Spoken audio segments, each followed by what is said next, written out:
Hey, Brian Musser.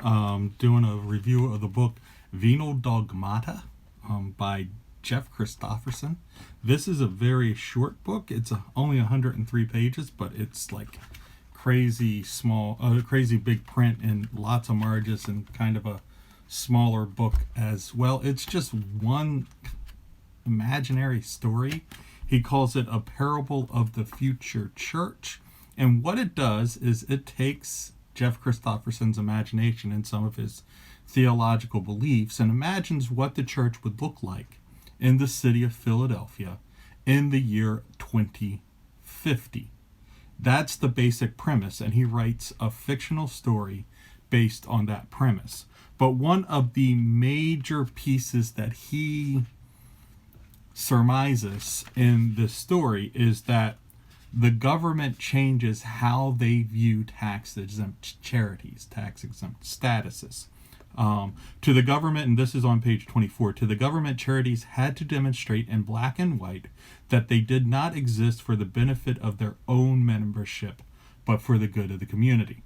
So basically, churches, to prove that they were, to keep their tax exempt status, they had to show in their budget that most of the money that they raised, most of the money that went to the church, was used for other people outside of the church or other people than those who gave to the charity. That it wasn't just people giving money to the church to be used on services for the people who gave the money.